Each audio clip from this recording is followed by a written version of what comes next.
വേദിയുടെ അധ്യക്ഷപദം അലങ്കരിക്കുന്ന ആദരണീയയായ തിരുവല്ല യൂണിയൻ്റെ വനിതാ സംഘം പ്രസിഡന്റ് ശ്രീമതി സുമ സജികുമാർ അവർകൾ, ഏറെ ആദരണീയനായ തിരുവല്ല യൂണിയൻ്റെ നെടുന്തൂണായി ശാഖകൾക്കെല്ലാം വഴികാട്ടിയായി സഹായിയായി ഒക്കെ വർദ്ധിക്കുന്ന ഇൻസ്പെക്ടിംഗ് ഓഫീസറിനേക്കാൾ അപ്പുറം നമ്മുടെ മനസ്സിൽ, ഇപ്പം ഞാൻ മൂത്തകുന്നം പറവൂരിൽ നിന്ന് വരുന്നു, പക്ഷേ ശ്രീ രവീന്ദ്രൻ അവർകൾ ഞങ്ങൾക്കൊക്കെ രവിചേട്ടനാണ്. അത്രയ്ക്ക് മനസ്സോട് ചേർന്ന് നിൽക്കുന്ന ഏറെ ആദരണീയനായ യോഗം inspecting officer Shri S Raveendran അവർകൾ, ഏറെ പ്രിയങ്കരിയായ എൻ്റെയൊക്കെ ഓർമ്മ ഞാനിവിടെ തിരുവല്ലയിൽ വരുമ്പോൾ കാണുന്ന മുഖമാണ് ശ്രീമതി മണിയമ്മയുടേത്. ശ്രീമതി മണിയമ്മ സോമശേഖരൻ വനിതാ സംഘത്തിൻ്റെ സെക്രട്ടറിയാണ്. ഏറെ പ്രിയങ്കരിയായ advocate N C Prani vice പ്രസിഡൻ്റാണ് കുന്നന്താനം ശാഖയുടെ.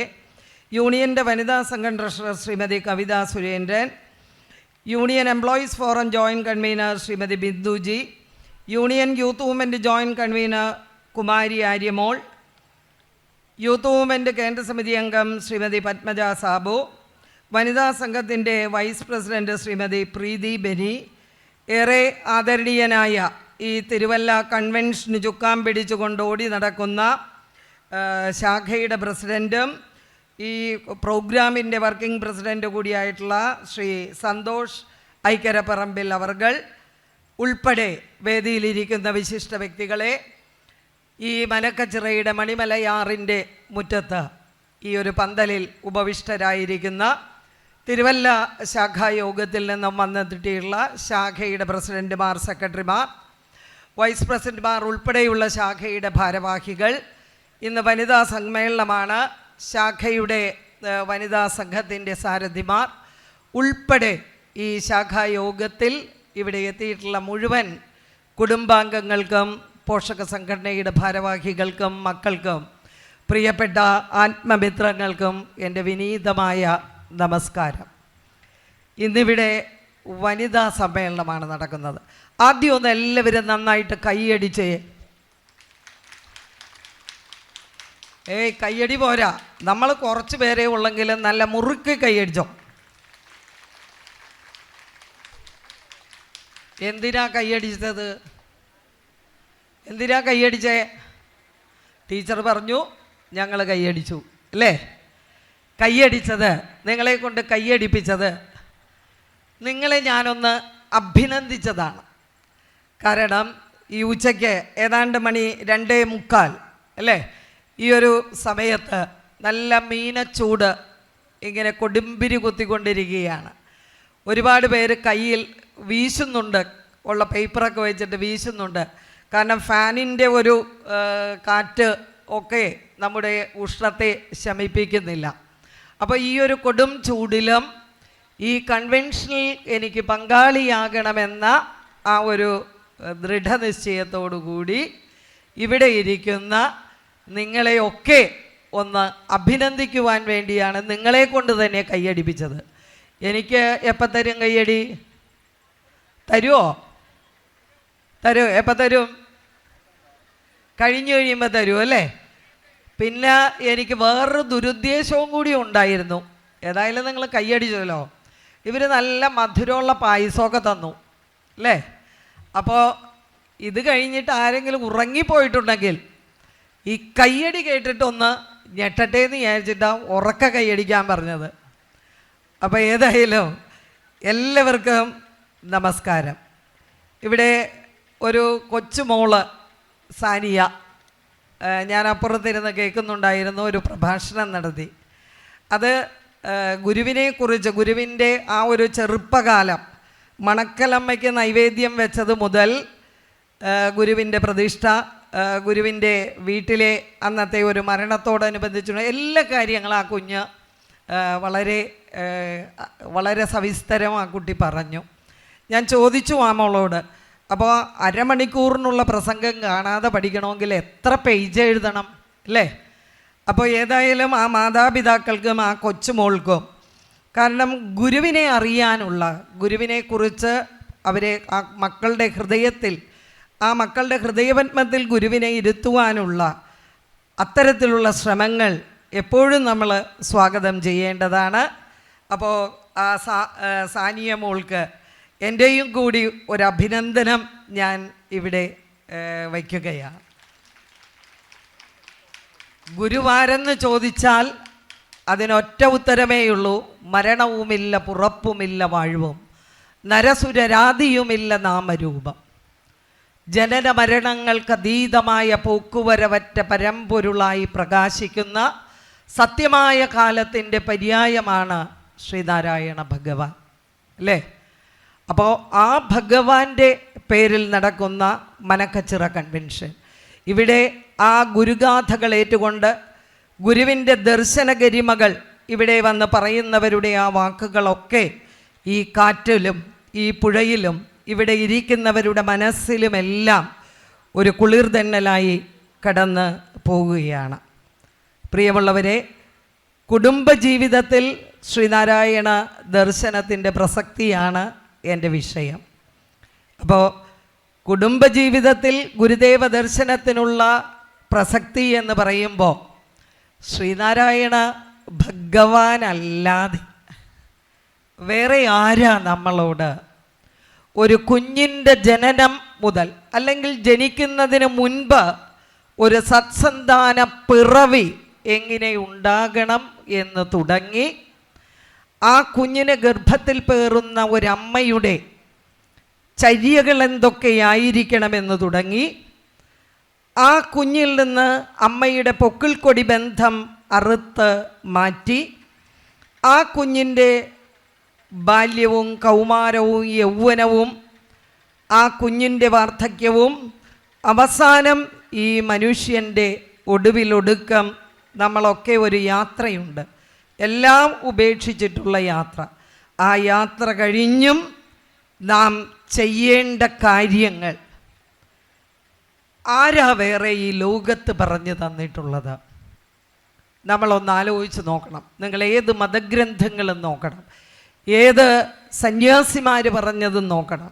ശ്രീനാരായണ ഭഗവാനല്ലാതെ ഇതുപോലെ സവിസ്തരം നമ്മുടെ മാനവരാശിയുടെ നന്മയ്ക്ക്, മാനവരാശിയുടെ അഭിവൃദ്ധിക്ക്, കുടുംബ ബന്ധങ്ങളുടെ ശ്രേയസ്സിനും പ്രേയസ്സിനും വേണ്ടി ഇതുപോലെ കാര്യങ്ങൾ അച്ചട്ടായി പറഞ്ഞു തന്ന ഒരു ഋഷീശ്വരനെയും നമുക്ക് കാണുവാൻ കഴിഞ്ഞിട്ടില്ല, ഇനി കാണുമെന്നും തോന്നുന്നില്ല. കാരണം ഗുരു ഒരു പ്രകാശഗോപുരമാണ്, അല്ലേ? പരബ്രഹ്മമാണ്. അപ്പോൾ ആ ഗുരുവിനെ, ആ ഗുരുവിൻ്റെ ഉതിർമണികളിലൂടെ, ആ ഗുരുവിൻ്റെ ദർശനത്തിലൂടെ, ആ ഗുരുവിൻ്റെ മധുമൊഴികളിലൂടെ, ആ ഗുരു പറഞ്ഞ ഓരോ അരുളുകളും നാം ശ്രദ്ധിക്കുമ്പോൾ അതെല്ലാം ശ്രീനാരായണ ഭഗവാൻ പറഞ്ഞു തന്നത് എൻ്റെയും നിങ്ങളുടെയും നമ്മുടെയും മാനവജനതയുടെയും അഭ്യുന്നതിക്കും അഭിവൃദ്ധിക്കും വേണ്ടിയായിരുന്നു എന്നുള്ളത് സത്യമാണ്. അതുകൊണ്ടാണല്ലോ ഗുരു തൻ്റെ ആത്മതപസ് പോലും ബലി ചെയ്തുകൊണ്ട് മഹാലക്ഷം ജനങ്ങൾ കുമാര് പാടിയതുപോലെ ആഹാബഹുലക്ഷം ജനം അങ്ങേ തിരുനാമ വ്യാഹാരബലത്താൽ വിജയിപ്പൂ ഗുരുമൂർത്തി, അല്ലേ? ആ വരികളിൽ തന്നെ വേറെയും ആ കൃതിയിൽ പറയുന്നുണ്ട്: അങ്ങേ തിരുവുള്ളൂറിയൊരൻപിൻ വിനിയോഗം ഞങ്ങൾക്ക് ശുഭം ചേർത്തിടും ഈ ഞങ്ങളുടെ യോഗം. ഗുരുവിൻ്റെ മനസ്സ് അങ്ങേ തിരുവുള്ളമാണ് ഗുരുവിൻ്റെ മനസ്സ്. അപ്പോഴാണ് നമ്മുടെ മനസ്സിൻ്റെ വൈകല്യത്തെക്കുറിച്ച്, നമ്മുടെ മനസ്സിൻ്റെ പോരായ്മകളെക്കുറിച്ചൊക്കെ നമുക്ക് മനസ്സിലാക്കാൻ സാധിക്കുന്നത്. ഗുരുവിൻ്റെ മനസ്സ് തിരുവുള്ളമാണ്, അല്ലേ? ആ തിരുവുള്ളമാണെങ്കിൽ, നമ്മുടെ മനസ്സ് തിരുവുള്ളമാണെങ്കിൽ, അങ്ങേ തിരുവുള്ളൂറി ഒരൻപിൻ വിനിയോഗം, ആ മനസ്സിൽ എന്താ ഉള്ളത്? ആ മനസ്സിൽ അൻപും അനുകമ്പയും ഒക്കെയാണുള്ളത്, അല്ലേ? അതുകൊണ്ടാണ് ഗുരു പറഞ്ഞത് അരുളൻപനുകമ്പ ഇവ മൂന്നിനും പൊരുളൊന്നാണിത് ജീവതാരകം. അരുളുള്ളവനാണ് ജീവി. അതാണ് ഗുരുവിൻ്റെ ദർശനത്തിൻ്റെ കാതൽ. ഈ ദർശനമാണ് നാം നമ്മുടെ വീടിലേക്ക്, മനുഷ്യ മനസ്സുകളിലേക്ക്, ഭാര്യയും ഭർത്താവും തമ്മിൽ, അമ്മായിയമ്മയും മരുമകളും തമ്മിൽ, അച്ഛനും മക്കളും തമ്മിൽ ഒക്കെ, സംഘടനയിലായാലും വീടുകളിലായാലും നമ്മൾ പ്രചരിപ്പിക്കേണ്ട, നമ്മൾ വളർത്തിയെടുക്കേണ്ട ഏറ്റവും വലിയ കാതലായ ഗുരുമൊഴിയാണ് അരുളൻപനുകമ്പ ഇവ മൂന്നിനും പൊരുളൊന്നാണിത് ജീവതാരകം എന്ന് പറയുന്നത്. അപ്പോൾ ശ്രീനാരായണ ഗുരുദേവൻ പറഞ്ഞ ഈ അരുളും അൻപും അനുകമ്പയും പൊരുളും ഒക്കെ ചേർന്നതാണോ നമ്മുടെ കുടുംബം എന്ന് നമ്മളൊന്ന് മനനം ചെയ്യേണ്ടതുണ്ട്. അങ്ങനെയാണോ നമ്മൾ നമ്മുടെ വീടുകളിൽ പെരുമാറുന്നത്? അങ്ങനെയാണോ വീടുകളിൽ എല്ലാവരും തമ്മിലുള്ള ബന്ധം മുന്നോട്ട് പോകുന്നത്? അങ്ങനെ ചിന്തിക്കുമ്പോഴാണ് ആദ്യം വേണ്ടത് ഭഗവാനെ ഹൃദയപത്മത്തിൽ പ്രതിഷ്ഠിക്കുക. കുഞ്ഞുമക്കൾ മുതൽ വാക്കുകൾ കൂട്ടിച്ചൊല്ലാൻ വയ്യാത്ത കിടാങ്ങളെ ദീർഘദർശനം ചെയ്യും ദൈവജ്ഞരല്ലോ നിങ്ങൾ, അല്ലേ? മഹാകവി പാടിയതാണ്. ആ മക്കളിൽ നമുക്ക് ഈശ്വരനെ കാണാം. ആ കുഞ്ഞുമക്കളുടെ പുഞ്ചിരിയിൽ കളങ്കമില്ല. ആ മക്കൾ വാക്കുകൾ കൂട്ടി ഇങ്ങനെ ഒറ്റടി വെച്ച് വാക്കുകളിങ്ങനെ വിതുമ്പി പറയുമ്പോൾ അവരുടെ മനസ്സിൽ കള്ളവും ചതിയും ഒന്നും എള്ളോളമില്ല. ആ മക്കൾ, ആ കുഞ്ഞുങ്ങൾ ദൈവത്തിൻ്റെ പ്രതിരൂപങ്ങളാണ്. ആ മക്കൾ വളർന്നു വരുമ്പോൾ, ആ മക്കൾ വലുതായി വരുമ്പോൾ അവർ പകയുള്ളവരായി, വെറുപ്പുള്ളവരായി, നിഷേധിക്കുന്നവരായി, കുടുംബങ്ങളിൽ മാതാപിതാക്കളെ നിഷേധിക്കുന്നവരായി, അവരിൽ വർഗീയ സ്വഭാവം ഉണരുന്നവരായി, അവരിൽ സ്വാർത്ഥത മാത്രം കൈമുതലായി വരുന്നവരായി, അവർ സായന്തന കാലത്ത് മക്കളെ നോക്കാത്തവരായി ഒക്കെ മാറുന്നുണ്ടെങ്കിൽ എവിടെ അത് സംഭവിച്ചു, എന്തുകൊണ്ട് സംഭവിച്ചു എന്ന് നമ്മളൊന്ന് ആലോചിക്കേണ്ടതല്ലേ? ഇതിലും വലിയ, അല്ലേ, വാദിനാം വാദിനേ വാചം യമാനാം മൗനഭാജിനെ സർവലോകാനുരൂപായ തസ്മൈ ശ്രീ ഗുരവേ നമഃ. നമ്മുടെ ഗുരുവിനെ കുറിച്ച് ശിവലിംഗദാസ സ്വാമികൾ എഴുതിയ, കൊച്ചാപ്പി പിള്ള പിന്നീട് ശിവലിംഗദാസ സ്വാമികളായി എഴുതിയ പഞ്ചാക്ഷരി മന്ത്രപ്പൊരുളിലെ ഒരു വരിയാണത്.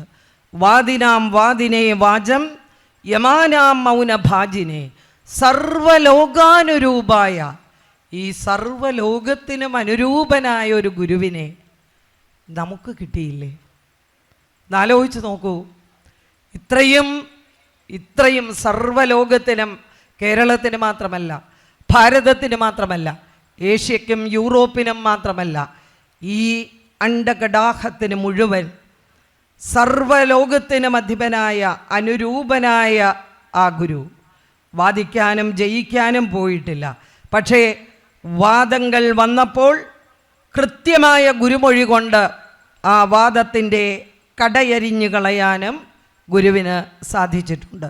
അരുവിപ്പുറം ശിവപ്രതിഷ്ഠാ സമയത്ത് ആരു കൊടുത്തു ഒരവർണ്ണനീയ അധികാരം ക്ഷേത്രപ്രതിഷ്ഠയ്ക്ക് എന്ന് ചോദിച്ചപ്പോൾ നാം നമ്മുടെ ശിവനെ പ്രതിഷ്ഠിച്ചു എന്ന് പറഞ്ഞുകൊണ്ട്, ഇന്നത്തേതുപോലെ ഇൻകുലാബ് വിളിക്കാൻ ആളില്ല, ഒരു പറ്റം ആളുകളെ കൂട്ടി പന്തം കൊളുത്തി പ്രകടനത്തിന് ഗുരുവാളെ കൂട്ടിയില്ല. ഒരേകാംഗ സൈന്യമായി ഗുരു ഒറ്റയ്ക്ക് തൻ്റെ 32ാമത്തെ വയസ്സിൽ നിറയൗവനത്തിൻ്റെ നെറുകയിൽ നിൽക്കുമ്പോഴാണ് ശ്രീനാരായണ ഭഗവാൻ 138 കൊല്ലം മുമ്പ് പരന്ന പാറക്കല്ലിലേക്ക് ഉരുളൻ കല്ലെടുത്ത് വെച്ചുകൊണ്ട് ആ മഹാദേവ പ്രതിഷ്ഠ നടത്തുന്നത്. ഈ 138 കൊല്ലം കഴിഞ്ഞിട്ടും ഒരഷ്ടബന്ധ കൂട്ടുമിട്ടുറപ്പിക്കാത്ത ആ ശിവശില അവിടെ അങ്ങനെ ഇളകാതെ, ചലിക്കാതെ, അനങ്ങാതെ, അത് തെന്നിമാറിപ്പോകാതെ അത് അരുവിപ്പുറത്ത് നിലകൊള്ളുന്നുവെങ്കിൽ ഒരു സംശയവും വേണ്ട. ആ ഭഗവാൻ നമ്മുടെ പരബ്രഹ്മം തന്നെയാണ്. അതുകൊണ്ടാണല്ലോ അണകവിയുന്നലയാഴിയാഴുമെന്നിൽ പ്രണയമുദിച്ചു കവിഞ്ഞു പാരവശ്യാൽ അണികരമേകിയണഞ്ഞിടുന്ന നാരായണ ഗുരു നായകൻ എൻ്റെ ദൈവമല്ലോ എന്ന് പാടിയത്. അങ്ങനെ ആ ദൈവം തൻ്റെ ആയുസ്സും വപുസ്സും ഒക്കെ ബലി ചെയ്ത് ദാ ഇങ്ങനെ മദ്യം കുടിച്ചും മധുര കുടിച്ചും ഇവിടെ വിദ്യാഭ്യാസമില്ലാതെ, കുളിക്കാതെ, പല്ല് തേക്കാതെ, സംഘം ചേരാതെ പട്ടിണിയും പരിവട്ടവുമായി കഴിയുന്ന ഒരു ജനതയുടെ മധ്യത്തിലേക്ക് കൊടിതൂക്കിമലയിലോ പിള്ളത്തടത്തിലോ ഹിമാലയൻ സാനുക്കളിലെ ഗുഹാന്തരങ്ങളിലിരുന്ന് ആത്മാനന്ദ വിഭൂതിയിൽ ലയിക്കാതെ ദാ ഇങ്ങനെ ജനമധ്യത്തിലേക്ക് ഗുരുവിറങ്ങി നമ്മളെ ശുദ്ധീകരിക്കാൻ, നമ്മളെ സംസ്കരിച്ചെടുക്കാൻ, നമ്മുടെ ജീവിതത്തിൽ സ്വപ്നവും, നമ്മുടെ ജീവിതത്തിൽ ധൈര്യവും, നമ്മുടെ ജീവിതത്തിൽ സന്തോഷവും ഉണ്ടാക്കി തരാൻ ശ്രീനാരായണ ഭഗവാൻ ഇറങ്ങുകയായിരുന്നു. ആ മഹാഗുരു നൽകിയ ആ നൈവേദ്യത്തിൻ്റെ പുണ്യമാണ്, ആ പുണ്യമാണെന്ന് നമ്മെ നാമാക്കി ഇവിടെ നിർത്തുന്നത്. ഒരു ഭരണകൂടവുമല്ല. 57 മുതൽ ഭരിക്കുന്നവരോ 47 മുതൽ ഭരിക്കുന്നവരോ അല്ല. ഇവിടെ ജനിച്ച മണ്ണിൽ ഉറച്ച കാലടികളോടുകൂടി ഈഴവനെന്ന് പറഞ്ഞ് നടക്കാൻ, മാറിലേക്ക് ചേലയെടുത്ത് ചുറ്റാൻ, കയ്യിലും മെയ്യിലും ആഭരണങ്ങളിടാൻ, എന്തിനാ സ്വന്തം മാറിന് പോലും കരം കൊടുക്കേണ്ടിയിരുന്ന ഈഴവപ്പെണ്ണിൻ്റെ ഗതികേട് മുലച്ചിപ്പറമ്പിലെ നങ്ങേലിയമ്മയെ പോലുള്ളവർ മാറ് മുറിച്ച് വീരമൃത്യു മരിച്ച കാലമുണ്ട്. ആ കഷ്ടപ്പാടുകൾക്ക് അതിനൊക്കെ ഒരു അറുതി വരുത്താൻ വേണ്ടി ഗുരു നമ്മിലേക്ക് ഇറങ്ങി വന്നു. ഞാൻ പറഞ്ഞല്ലോ, ഗുരു പറഞ്ഞു തരാത്തത് എന്താ ഉള്ളത്?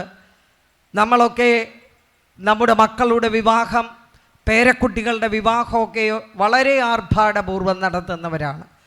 കാരണം ഒരു ശരാശരി മലയാളിയുടെ സ്വപ്നം ഒരു വീട് വയ്ക്കുക, മക്കളെ കല്യാണം കഴിപ്പിച്ചയക്കുക, ഇതൊക്കെയാണ്. ആ കല്യാണത്തിന് നമ്മൾ ലക്ഷങ്ങൾ മുടക്കുന്നു. ആധാരം പണയം വെച്ചും ലോണെടുത്തും നമ്മൾ വിവാഹ മാമാങ്കങ്ങൾ ആഘോഷിക്കുന്നു. ഒരുപാട് ദിവസത്തെ ചടങ്ങിലാണ്. ഗുരുവിൻ്റെ വിവാഹ സങ്കല്പമൊക്കെ മാറിപ്പോയി. 10 പേരിൽ കൂടാതെ വൈദ്യപരിശോധന നടത്തി ആ പെൺകുട്ടിയും വരൻ്റെ ബന്ധുക്കളും വരൻ്റെ അച്ഛനും അമ്മയും വധുവിൻ്റെ അച്ഛനും അമ്മയും എന്നൊക്കെ ഉള്ള കാഴ്ചപ്പാട് കൊറോണ കാലത്ത് നടന്ന കല്യാണത്തിൽ മാത്രമേ ഉള്ളൂ. ഇന്ന് നമ്മൾ അടിപൊളിയായിട്ടാണ് അല്ലേ? Pre wedding shoot, photoshoot, haldi, mehndi, sangeet, ജയന്തി, അങ്ങനെ ഒരുപാട് കാര്യങ്ങളാണ്. ഒരാഴ്ച നമ്മൾ വിവിധ ഡ്രസ്സുകളൊക്കെ അണിഞ്ഞ് അതങ്ങനെ ആഘോഷിക്കുക. ഞാൻ അതിനെയൊന്നും കുറ്റം പറയുകയല്ല ചെയ്യുന്നത്.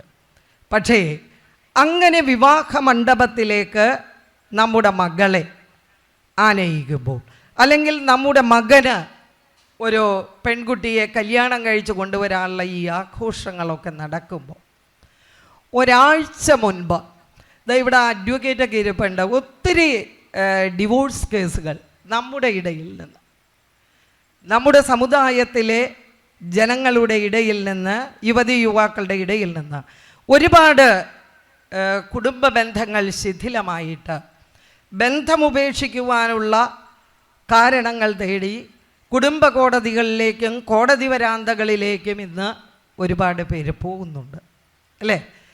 അപ്പോൾ ഗുരു പറഞ്ഞു തന്ന ആ ഒരു ഭവനധർമ്മം നമ്മുടെ മക്കൾക്ക് പറഞ്ഞു കൊടുത്തിട്ടാണോ ഒരു പെൺകുട്ടിയെ കല്യാണം കഴിപ്പിച്ചയക്കുന്നത്, അല്ലെങ്കിൽ ഒരു മകന് പെണ്ണ് കൊണ്ടുവരാൻ നമ്മൾ തീരുമാനിക്കുന്നത്? കൂടുതലൊന്നും വേണ്ട. കല്യാണത്തിൻ്റെ ഒരു 5 ദിവസം മുൻപ്, 5 ദിവസം മുമ്പ് മകനെ അല്ലെങ്കിൽ മകളെ അച്ഛനും അമ്മയും കൂടി നടുക്ക് അങ്ങനെ പിടിച്ചിരുത്തിയിട്ട് ആ മോൻ്റെ കൈ ഇങ്ങനെ ചേർത്ത് പിടിച്ചിട്ട്, മോളുടെ കൈ ഇങ്ങനെ ചേർത്ത് പിടിച്ചിട്ട് പറഞ്ഞു കൊടുത്തോ, മോളെ നിന്നെ ഞങ്ങളിവിടെ 10-22 വയസ്സുവരെ വളർത്തി. നീ അടുത്ത ആഴ്ച മുതൽ നിൻ്റെ വിവാഹം കഴിഞ്ഞ് നീ മറ്റൊരു വീട്ടിലേക്ക് ചെല്ലുകയാണ്. തികച്ചും അപരിചിതമായൊരു വീട്. അവിടെ അച്ഛനും അമ്മയും മറ്റ് സഹോദരങ്ങളും ഒക്കെയുണ്ട്. എൻ്റെ മകളോട് എനിക്ക് പറയുവാനുള്ളത്, എൻ്റെ മോള് ആ വീട്ടിൽ പ്രകാശം വിതറുന്ന, അവരുടെ മനസ്സിലെല്ലാം ഇടം പിടിക്കുന്ന, അവരുടെ ഹൃദയത്തിലെ രാജകുമാരിയായി എൻ്റെ മകൾ മാറണം. നീ നിൻ്റെ അച്ഛനെയും അമ്മയെയും എത്ര കണ്ട് നീ ഞങ്ങളെ സ്നേഹിക്കുന്നു, അതിനേക്കാൾ ഒരു പടി മുകളിൽ ചെന്ന് കയറുന്ന വീട്ടിൽ നീ അവരെ സ്നേഹിക്കുകയും ചേർത്ത് പിടിക്കുകയും വേണം. നിൻ്റെ വീട് ഇനി അതാണ് മകളെ. നീ സന്തോഷമായി ജീവിക്കുന്നത് കാണുമ്പോഴാണ് ഞങ്ങൾക്കിവിടെ സമാധാനമുള്ളത്. അങ്ങനെ പറഞ്ഞു കൊടുത്ത എത്ര മാതാപിതാക്കളുണ്ട് ഇവിടെ ഇരിക്കുന്നതിൽ. നമ്മളെങ്ങനെയാ ചെയ്യുക? കല്യാണം കഴിഞ്ഞു 1 മാസം കഴിയുമ്പോൾ മുതൽ ഹോമിയോ ഗുളിക കഴിക്കുന്നത് പോലെ ചോദിക്കും, ഫോൺ ചെയ്തിട്ട് ചോദിക്കും, അവിടെ വല്ല കുഴപ്പമുണ്ടോ? നമ്മൾ ആദ്യം ചോദിക്കുന്നത് അവിടെ വല്ല കുഴപ്പമുണ്ടോ, എല്ലാം ശരിയാണോ, നിൻ്റെ അമ്മായിയമ്മ എങ്ങനെ ഇരിക്കുന്നു, അല്ലേ? എൻ്റെ ഒരു കൂട്ടുകാരിയുടെ മകള് 1 മാസം പറഞ്ഞ് കുഴപ്പമില്ല എന്ന് പറഞ്ഞു. 3 മാസം കഴിഞ്ഞപ്പോൾ ആ കുട്ടി പറഞ്ഞ് കുഴപ്പമുണ്ട്, ഈ കാർന്നോര നോക്കാൻ, തന്തപ്പടീനെ നോക്കാൻ എനിക്കാവില്ല. അവിടെ അവൻ്റെ ഒരു അച്ഛനുണ്ടായിരുന്നു. അപ്പോൾ കുട്ടിക്ക് അങ്ങോരോട് ഒത്തുപോകാൻ സാധിക്കുന്നില്ല, നോക്കാൻ പറ്റില്ല. അവനാണെങ്കിൽ അച്ഛനെയും ഉപേക്ഷിക്കാൻ പറ്റില്ല. ഞങ്ങൾ പഞ്ചായത്ത് കമ്മിറ്റിയൊക്കെ കൂടി 2ാമത് കണ്ണംകുളങ്ങരയിൽ വെച്ച് ഒരു താലി കെട്ടി ആ കുട്ടിയെ പറഞ്ഞു വിട്ടു. ഞാനിത് സൂചിപ്പിക്കുന്നത്, ഓരോ പെൺകുഞ്ഞും നമ്മുടെ കുടുംബത്തിലേക്ക് കടന്നു വരുമ്പോൾ അവൾ തീർത്തും അപരിചിതമായ ഒരു ചുറ്റുപാടിലേക്ക് പറിച്ചു നടപ്പെടുകയാണ്. മകനോട് പറഞ്ഞു കൊടുക്കണം, മോളെ, എൻ്റെ മോനെ, നിൻ്റെ ഈ സ്വഭാവമൊക്കെ, ബാച്ചിലേഴ്സ് പാർട്ടിക്ക് ഒരുപാട് കുപ്പികൾ പൊട്ടിച്ച മക്കൾ, അല്ലേ? അല്ലെങ്കിൽ രാത്രികളിൽ ഷെയറിട്ട് വെള്ളമടിച്ച് വീടുകളിലേക്ക് വന്ന് കയറുന്ന ആൺകുട്ടികൾ, അവനാ കല്യാണം കഴിക്കാൻ പോകുന്നത്. അവനോട് പറയണം, എൻ്റെ മോനെ, ഗുരുദേവൻ പറഞ്ഞിട്ടുണ്ട് മദ്യം വിഷമാണെന്ന്. ഏതായാലും ഇനി നീ വേറൊരു കുടുംബസ്ഥനാകാൻ പോകുന്നു. ഒരു പെൺകുട്ടിയെ ഒരു മംഗല്യസൂത്രമണിയിച്ച് കൊണ്ടുവരുമ്പോൾ, ഈ മംഗല്യസൂത്രം എന്ന് പറയുമ്പോൾ, ഒരു താലി എന്ന് പറയുമ്പോൾ, അതണിയിക്കുന്നവനും അണിയുന്നവൾക്കും അതൊരു വലിയ പാരസ്പര്യത്തിൻ്റെ ബന്ധമാണ് തുടങ്ങുന്നത്, അല്ലേ? ആ താലിയിൽ, അതുകൊണ്ടാണല്ലോ അതിനെ മംഗല്യസൂത്രം എന്ന് പറയുന്നത്. ആ താലിയിൽ ബ്രഹ്മവിഷ്ണു മഹേശ്വരന്മാരാണ് ഇരിക്കുന്നത്. ആ ബ്രഹ്മവിഷ്ണു മഹേശ്വരന്മാരെ സാക്ഷി നിർത്തി ദാ ഇങ്ങനെ ഹൃദയത്തിലേക്ക് ചേർത്ത് വയ്ക്കുന്നു താലി. തൻ്റെ ആത്മനാഥനെ ഹൃദയത്തിലേക്ക് എടുത്തു വയ്ക്കുന്നു, അല്ലേ? അപ്പം ആ മകനോട് പറയണം, ഇതെല്ലാം ഷീബ ടീച്ചർ പറയുന്നതല്ല, ശ്രീനാരായണ ഗുരുവിൻ്റെ ധർമ്മത്തിലുള്ളതാണ്.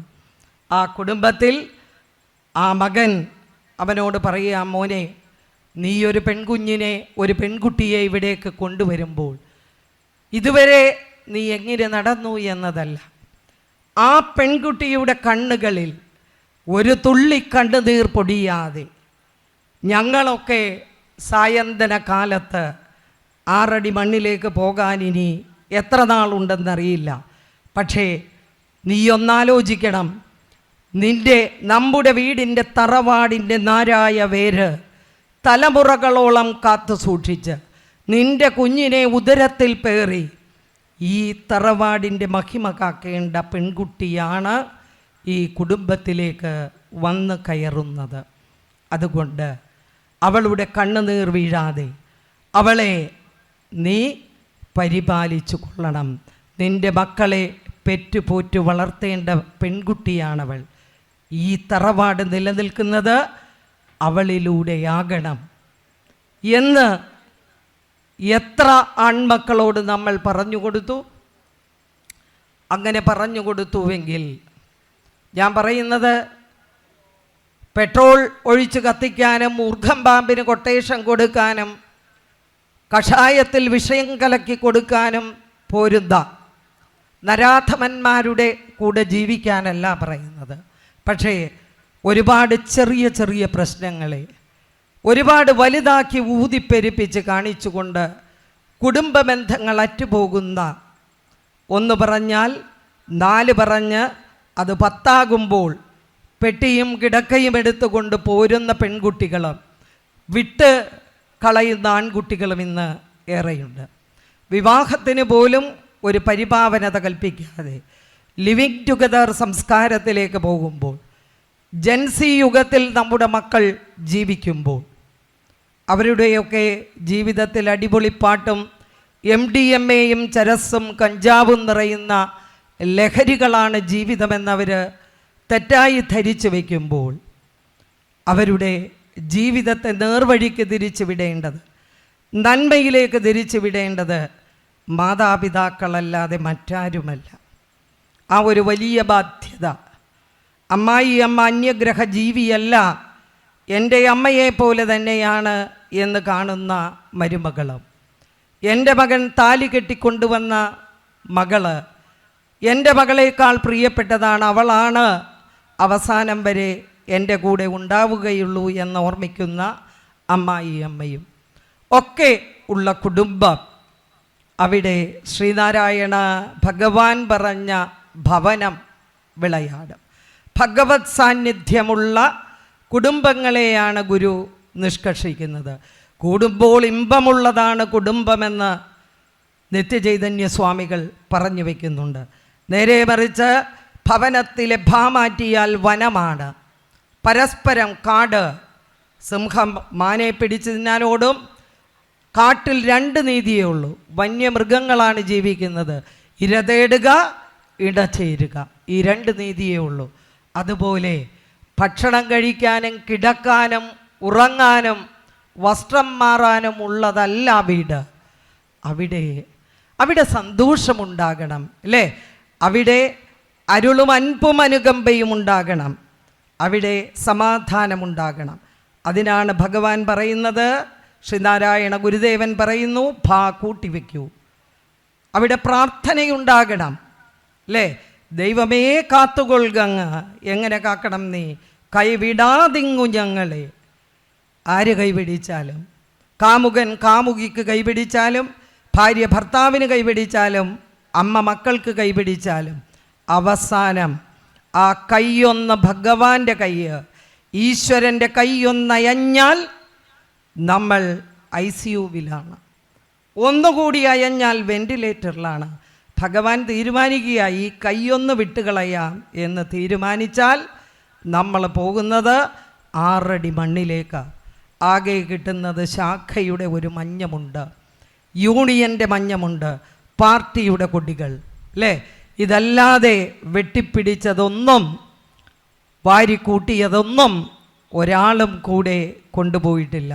മോഹൻലാൽ ഒരു സിനിമയിൽ പറയുന്നത് പോലെ, കണ്ണിൽ കണ്ടതും വെട്ടിപ്പിടിച്ചതും ദാനം കിട്ടിയതും തട്ടിപ്പറിച്ചതും നേടിയെടുത്തതുമെല്ലാം ഉപേക്ഷിച്ചുകൊണ്ടാണ് നമ്മൾ അവസാനം ആ 6 അടി മണ്ണിലേക്ക് പോകുന്നത്. ഒരു ശ്വാസനിശ്വാസത്തിനിടയിലുള്ള നമ്മുടെ ഒരു കൊച്ചു ജീവിതം, അത് പരസ്പരം നമ്മൾ പകയോടെ, അത് പരസ്പരം നമ്മൾ കുറ്റത്തോടെ നോക്കിക്കാണാതെ പ്രാർത്ഥനയെ കൂട്ടിച്ചേർത്ത് ഭഗവാനെ കൂട്ടിപ്പിടിച്ച് സ്നേഹത്തിലും സന്തോഷത്തിലും ആഹ്ലാദത്തിലും കഴിയുന്ന ഭവനങ്ങളാകണം നമ്മുടെ വീട്, അല്ലേ? ഒരു പളുങ്ക് പോലെയാ കുടുംബം, ഒരു പളുങ്ക് പാത്രം പോലെയാ. ആ പളുങ്ക് പാത്രം പൊട്ടിയാൽ അതിനെ നമുക്ക് പിന്നെ കൂട്ടിച്ചേർക്കാൻ പറ്റില്ല.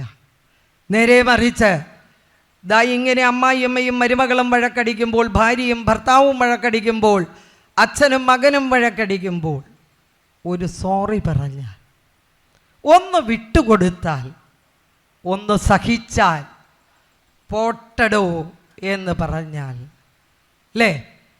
ഒരു മുത്തം കൊടുത്താൽ തീരാത്ത എന്ത് പ്രശ്നമാണ് ഉണ്ടാകുന്നത് നമ്മുടെ വീടുകളിൽ? ഉണ്ടാവില്ല, അല്ലേ? അപ്പം നമ്മൾ ആര് ജയിക്കും?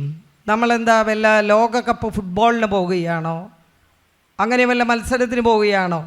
ഭാര്യ ഭർത്താവിനോട് തോറ്റാലും, ഭർത്താവ് ഭാര്യയോട് തോറ്റാലും, മരുമകൾ അമ്മായിയമ്മയോട് തോറ്റാലും, അമ്മായിയമ്മ മരുമകളോട് തോറ്റാലും, അച്ഛൻ മകനോട് തോറ്റാലും, മകൻ അച്ഛനോട് തോറ്റാലും സാരില്ലടാ പോട്ടെ, എനിക്ക് ദേഷ്യം വന്നപ്പോൾ പറഞ്ഞല്ലേ അല്ലേ, എനിക്ക് പിന്നെ ആരാടാ ഉള്ളത്?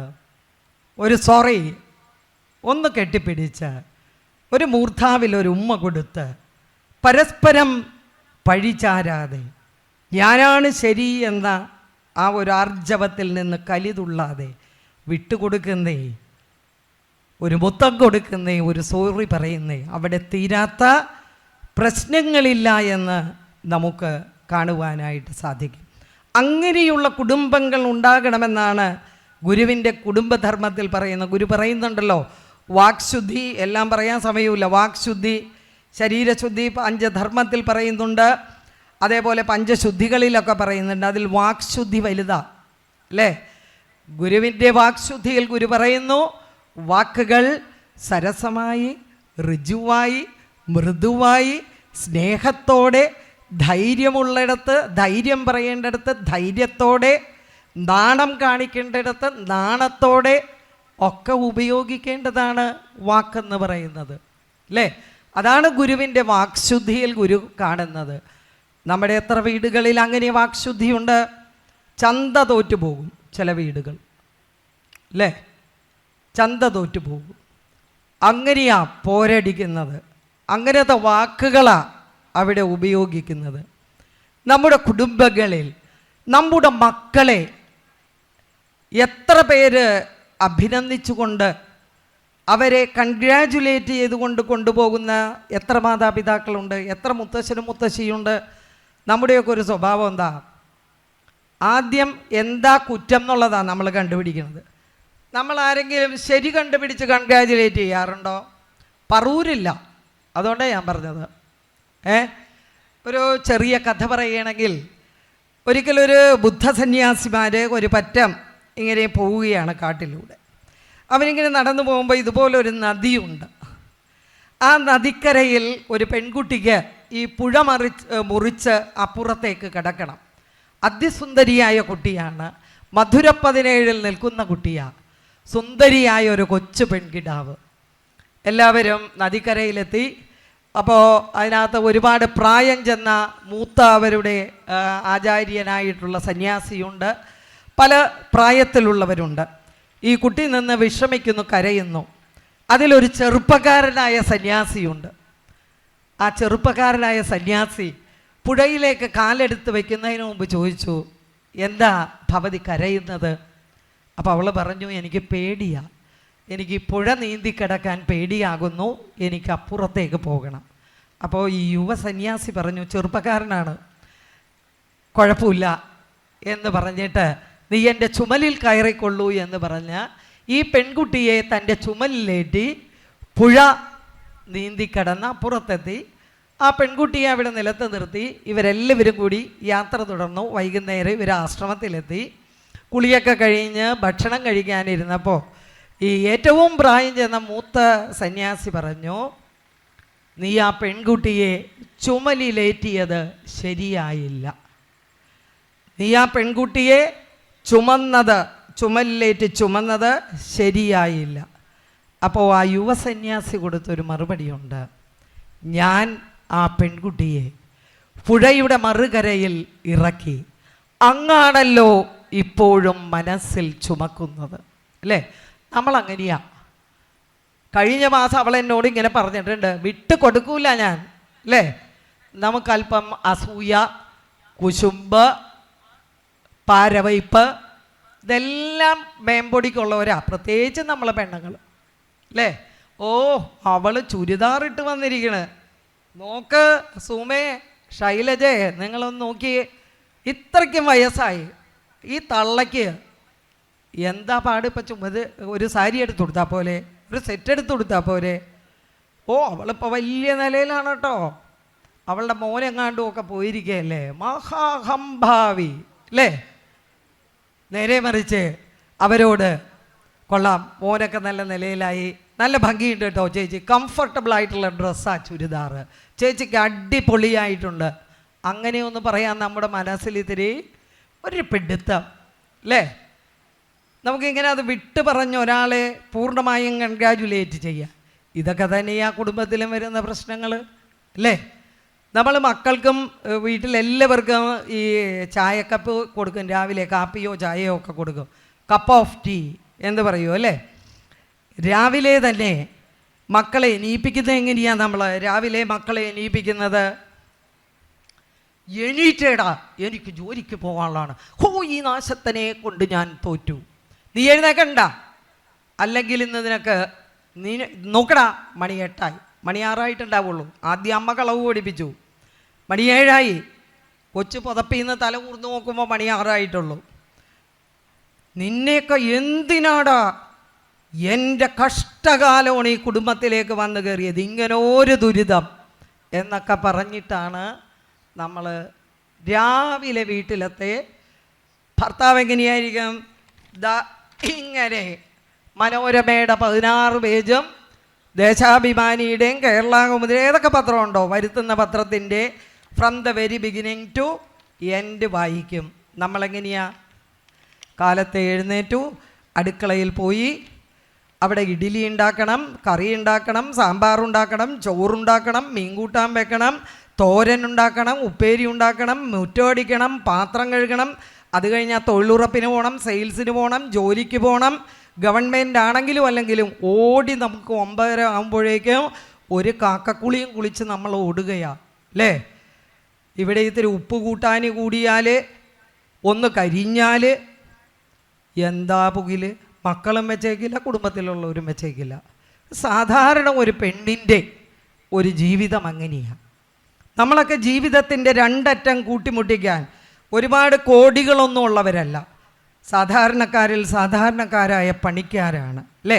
അപ്പം ഞാൻ പറഞ്ഞു വന്നത്, നമ്മുടെയൊക്കെ വീട്ടിൽ ശാപവാക്കുകൾ ചൊരിഞ്ഞുകൊണ്ട് രാവിലെ മക്കളെ എഴുന്നേൽപ്പിക്കുന്നു അല്ലേ? അങ്ങനെ എഴുന്നേൽപ്പിക്കുന്നതിന് പകരം നമ്മളൊന്ന് അവരെ സ്നേഹത്തോട്, നമ്മളുടെയൊക്കെ വീടിൻ്റെ അടുത്ത് അമ്പലം ഉണ്ടെങ്കിൽ നമ്മൾ ഒരു സുപ്രഭാതം കേൾക്കാറുണ്ട് അല്ലേ? കൗസല്യ സുപ്രജ രാമ പൂർവസന്ധ്യാ പ്രവർത്തതേ ഉത്തിഷ്ഠ നരശാർദൂല കർത്തവ്യം ദൈവമാന്യകം. MS സുബ്ബലക്ഷ്മി അമ്മയുടെ ഈ സുപ്രഭാതം കേൾക്കാത്തവരുണ്ടോ? ഒരുപാട് വരികളുണ്ട് അതിന് അല്ലേ? അതാരെ ഉണർത്തുന്നതാ? രാമനെ ഉണർത്തുന്ന പാട്ടാ അല്ലേ? കൗസല്യ സുപ്രജ രാമ പൂർവസന്ധ്യാ പ്രവർത്തതേ ഉത്തിഷ്ഠ നരശാർദൂല കർത്തവ്യം ദൈവമാന്യകം. ശ്രേഷ്ഠനായ കൗസല്യയുടെ പുത്രനായ രാമ പൂർവസന്ധ്യാ പ്രവർത്തതേ. പൂർവസന്ധ്യ എന്ന് പറയുന്നത് പ്രഭാതമാണ്, 2 സന്ധ്യകളുണ്ട്. അപ്പം പൂർവസന്ധ്യാ പ്രവർത്തതേ മോനെ രാമ, കൗസല്യയുടെ ശ്രേഷ്ഠനായ പുത്ര രാമ, ദാ പ്രഭാതം പൊട്ടിവിടരുന്നു, ഉത്തിഷ്ഠ നരശാർദൂല കർത്തവ്യം ദൈവമാന്യകം. ഉത്തിഷ്ഠ, നീ എഴുന്നേൽക്കൂ കുഞ്ഞേ. എന്താണ്? നിനക്കൊരുപാട് കാര്യങ്ങൾ ചെയ്യാനുണ്ട്. ഉത്തിഷ്ഠ നരശാർദൂല, നരശാർദൂല ഏറ്റവും ശ്രേഷ്ഠനായ, നരന്മാരിൽ ഏറ്റവും ശ്രേഷ്ഠനായ എൻ്റെ പൊന്നുമകനെ, നീ ഉണരൂ, നിൻ്റെ കർത്തവ്യങ്ങൾ ചെയ്യൂ. ആരെങ്കിലും നമ്മൾ വീട്ടിൽ എൻ്റെ പൊന്നുമോനെ, സുജാമ്മയുടെ മോനെ, അല്ലെങ്കിൽ രവിയേട്ടൻ്റെ മോനെ, മണിയമ്മയുടെ മോനെ, എൻ്റെ പൊന്നു മോളെ ഒന്ന് എഴുന്നേക്കടി കള്ളിപ്പൂച്ചയെ എന്ന് പറഞ്ഞിട്ട് ആരെങ്കിലും എണീപ്പിക്കണ്ട. ഹോ കെടുന്ന് ഉറങ്ങണോ കണ്ടില്ലേ എന്ന് പറഞ്ഞിട്ട് അല്ലേ? അങ്ങനെയാണ് നമ്മുടെ വീടുകൾ. അപ്പം നല്ല വാക്ക്, അതിനൊരുപാട് പ്രസക്തിയുണ്ട് അല്ലേ? അവരെ ഒന്ന് കൺഗ്രാജുലേറ്റ് ചെയ്യുമ്പോൾ ഈ കപ്പ് ഓഫ് ടീ എന്ന് പറയുന്നതിലെ കൺഗ്രാജുലേറ്റ്. ആർക്കാ അഭിനന്ദനം ഇഷ്ടമില്ലാത്തത്? നിങ്ങൾ പറയോ ആ ടീച്ചർ നല്ല സുന്ദരിയാണ് കേട്ടോ എന്നൊന്ന് പറഞ്ഞാൽ എനിക്ക് എത്ര ലഡു പൊട്ടു എന്നറിയോ? നിങ്ങൾ പറഞ്ഞില്ലെങ്കിലും അങ്ങനെയാ. ഞാനിന്ന് രാവിലെ ഈ സാരിയും ബ്ലൗസും ഒക്കെ കൊടുത്തിട്ട് എൻ്റെ കെട്ടിയവനോട് ചോദിച്ചു, ഇത് മാച്ചാണോ എന്ന് ചോദിച്ചു. അപ്പോൾ പുള്ളി പറഞ്ഞു, എന്തെങ്കിലും ഉടുത്ത് പോകാൻ നോക്ക് എന്ന് പറഞ്ഞു. ഒരു 80% ഭാര്യമാർ ആരെങ്കിലും ഇങ്ങോട്ട് പോരുമ്പോൾ അടിപൊളിയായിട്ടുണ്ട് കേട്ടോ നിൻ്റെ ലുക്ക്. നിനക്ക് നല്ല ഭംഗിയുണ്ട് ഈ സെറ്റ് സാരി ഉടുത്തിട്ട്. ദാ ഇവിടെ ഇങ്ങനെ സെറ്റുകൾ ഉടുത്തിട്ട് നിരനിരയായിട്ട് ഇവരിപ്പില്ലേ അല്ലേ? കെട്ടിയന്മാർ പറഞ്ഞോ? അങ്ങനെയൊന്നും ആരും പറയില്ല, പോകാൻ നോക്കുന്നു പറയൂ അല്ലേ? ഇന്ന് നീ സുന്ദരിയായിട്ടുണ്ട്. ആ മധുവിധ കാലത്ത് എന്തെല്ലാം മധുരമനോജ്ഞ വാക്കുകളാണ് നൽകിയത് അല്ലേ? നിൻ്റെ കണ്ണ് നല്ലതാണ്, കവിതകൾ ഉറങ്ങുന്നതാണ് അല്ലേ, നീ സുന്ദരിയാണ് എന്നൊക്കെ പറഞ്ഞിട്ടില്ലേ? പക്ഷേ ഒരു 50 കഴിഞ്ഞാൽ ഈ സ്നേഹവും പ്രണയവും ഒക്കെ പോകുക. ഈ കുന്നോളം സ്നേഹം ഉണ്ടെങ്കിൽ ഒരു കുന്നിക്കുരുവോളമെങ്കിലും അത് പുറത്ത് കാണിച്ചെങ്കിൽ അനുഭവിക്കപ്പെടാത്ത സ്നേഹം വെറുതെ പൊടിയടിച്ചു പോകും, മാറാല പിടിച്ചു പോകും. സ്നേഹമെന്ന വികാരം പ്രകടിപ്പിക്കുമ്പോഴാണ് അത് അനുഭവവേദ്യമാകുന്നത്. അതൊരു കുടുംബത്തിൽ വേണ്ടതാണ്. അതുകൊണ്ടാണല്ലോ ശ്രീനാരായണ ഭഗവാന്റെ ഭാര്യാധർമ്മം തിരുവുള്ളവരുടെ തിരുക്കുറലിൻ്റെ 6-ാം ഖണ്ഡം ശ്രീനാരായണ ഭഗവാൻ വനിതകൾക്കായിട്ട് തർജ്ജമ ചെയ്ത് തന്നിരിക്കുന്നു. വസതിക്കൊത്ത് ഗുണമുള്ളോളായി വരവിനൊത്ത് വ്യയം ചെയ്തിടുകിൽ തൻ്റെ വാഴ്ചയ്ക്ക് തുണയാമവൾ. എന്നാത്മനാഥനെ തൊഴുതെഴുന്നേൽക്കുന്നവൾക്ക് മറ്റൊരു കോവിലിലെ ദേവനെ തേടേണ്ടതില്ല. ചാരിത്രശുദ്ധിയാണ് ഒരു പെണ്ണിൻ്റെ ഏറ്റവും വലിയ ഭൂഷണം. ചാരിത്രശുദ്ധിയുള്ള പെൺകൊടി ചൊല്ലിയാൽ പേമാരി ഇടിവെട്ടി പെയ്തിടും. ഒരു കൊടുങ്കാറ്റിലും ഉലയാത്ത ദീപനാളമായി അവൾ പ്രശോഭിക്കും. ഗുരുവിൻ്റെ ഭാര്യാധർമ്മമാ അതിൽ പറഞ്ഞിരിക്കുന്നത്. ഭർത്താവിനെ കൊണ്ട് ലോൺ എടുപ്പിച്ച് അവസാനം സയനൈഡ് കഴിച്ച് ആത്മഹത്യ ചെയ്യുന്ന വക്കിൽ അവനെ എത്തിക്കാനല്ല, പൊങ്ങച്ചം കാണിച്ച് കടക്കണിയിലേക്ക് തള്ളിവിടാനല്ല പറഞ്ഞത്. ആത്മനാഥൻ ഇവിടെയുണ്ടാകണം അല്ലേ? അവിടെയാണ് താലിയുടെ സ്ഥാനം. ഇപ്പം പിന്നെ റോക്കറ്റ് പോലെ സ്വർണത്തിന് വില പോകുന്നതുകൊണ്ട് ഞാൻ ഒരു മുത്തുമാലയിൽ അഭയം തേടി. കാരണം എന്താണ്? തിരുവല്ല വരെ മന്ത് പോകുമ്പോൾ ആരെങ്കിലും തലക്കടിച്ചാൽ തലക്കടിയും കൊള്ളണം, കാശും പോകും. അപ്പം അതുകൊണ്ട് ഇപ്പം അതാ മുത്തുമാലയിലേക്ക് അഭയം തേടിയിരിക്കുക. മുമ്പ് അങ്ങനെയല്ല, കാശ് കൂടുന്തോറും കിഡ്നിയിൽ വരും ആത്മനാഥൻ. ഇവിടെയാ താലിമാലയുടെ ഇറക്കം കിടക്കുന്നത്. പക്ഷേ ഇന്ന് സ്വർണം ഇങ്ങനെ കയറിപ്പോകുന്നത് കൊണ്ട് അതിന് ഒരാശ്വാസം വന്നിട്ടുണ്ട്. അപ്പം ഞാൻ പറയുന്നത്, ആ ഭർത്താവിനൊരു സ്ഥാനമുണ്ട്, ഭാര്യയ്ക്കൊരു അർദ്ധനാരീശ്വര സങ്കല്പത്തിലുള്ള കുടുംബം, ഭാര്യയും ഭർത്താവും പകുത്ത് കൊടുക്കുന്ന ഒരു രീതി, എല്ലാത്തിലും നമ്മെ സഹായിക്കുന്ന, നമ്മുടെ കൂടെ നിൽക്കുന്ന അല്ലേ? നമ്മൾ രാവിലെ 5 മണിക്ക് എഴുന്നേറ്റു, എല്ലാ ജോലിയും ചെയ്തു ഭർത്താവിന് കാപ്പിയുമായി ചെല്ലുന്നു. അതൊരു ദിനചര്യയായി മാറുന്നു. ഒരു ദിവസം ഒരു ചെറിയ കഥയാണ്. അങ്ങനെ ഇത് നമ്മുടെ കഥയാണ്, നമ്മുടെ സാധാരണ സ്ത്രീകളുടെ കഥയാണ്. അങ്ങനെ പതിവിൽ പട്ടണത്തിൽ നടന്നൊരു കഥ. അവൾ രാവിലെ എന്നും എഴുന്നേൽക്കും. 6:30 ബെഡ് കോഫിയുമായി ഭർത്താവിനെ വിളിച്ചെഴുന്നേൽപ്പിക്കും. അന്ന് പതിവ് പോലെ 6:30 മണി 7 അയാളെ വിളിച്ചുണർത്താൻ ഭാര്യ വന്നില്ല. അയാൾ പതുക്കെ നോക്കുമ്പോൾ സൂര്യപ്രകാശം ജനലിലൂടെ അരിച്ചിറങ്ങുന്നു. അയാൾ എഴുന്നേറ്റ് അടുക്കളയിൽ ചെന്ന് നോക്കി, തൻ്റെ ഭാര്യയെ കാണാനില്ല. പിന്നീട് അയാൾ ഓരോ മുറികളും നോക്കി, കാണുന്നില്ല. തൊടിയിൽ നോക്കി, കാണുന്നില്ല. അവസാനം പിന്നാമ്പുറത്തെ വാതിൽ തുറന്നപ്പോൾ അഴുക്ക് വെള്ളം ഊർന്നു പോകുന്ന അഴുക്ക് ചാലിലെ ഓടയിൽ മുഖമടച്ച് അവൾ വീണ് കിടക്കുകയാണ്, കമഴ്ന്ന്. അയാൾ ഓടിച്ചെന്ന് അയാൾ അവളെ കോരി തൻ്റെ മടിയിലേക്ക് കിടത്തി മുഖത്ത് വെള്ളമൊഴിച്ചു. അവളെ ഒരുപാട് പ്രാവശ്യം തട്ടി വിളിച്ചു, ഉണരുന്നില്ല. കാറ് പിടിച്ച് ഹോസ്പിറ്റലിൽ കൊണ്ടുപോയി. അവിടെ ചെന്നപ്പോൾ ഡോക്ടർ പറഞ്ഞു അവൾ മരണപ്പെട്ട് കഴിഞ്ഞു എന്ന്. അയാളുടെ ജീവിതത്തിൽ നനച്ചിരിക്കാത്തൊരു വെള്ളിടിയായിരുന്നു അത്. തൻ്റെ ഭാര്യ ഈ ലോകത്ത് നിന്ന് പോയി കഴിഞ്ഞിരിക്കുന്നു. ശവസംസ്കാരം കഴിഞ്ഞു. ബന്ധുക്കളെല്ലാം ഓരോ വഴിക്ക് പിരിഞ്ഞു. തൻ്റെ മക്കളെയും കൂട്ടി വീട്ടിലേക്ക് വന്നപ്പോൾ മൂത്ത മകൻ വിശപ്പില്ല എന്ന് പറഞ്ഞ് കിടന്നുറങ്ങി. ഇളയ കുട്ടി ഉണ്ണിക്കുട്ടൻ 4 വയസ്സുകാരൻ ചിനുങ്ങിക്കരഞ്ഞുകൊണ്ട് പറഞ്ഞു, അച്ഛാ എനിക്ക് വിശക്കുന്നുണ്ട്. അയാൾ അടുക്കളയിലേക്ക് ചെല്ലുമ്പോൾ ആ അടുക്കളയിൽ സ്ലാബിൽ ഒരുപാട് പാത്രങ്ങൾ കമത്തി വെച്ചിട്ടുണ്ട്.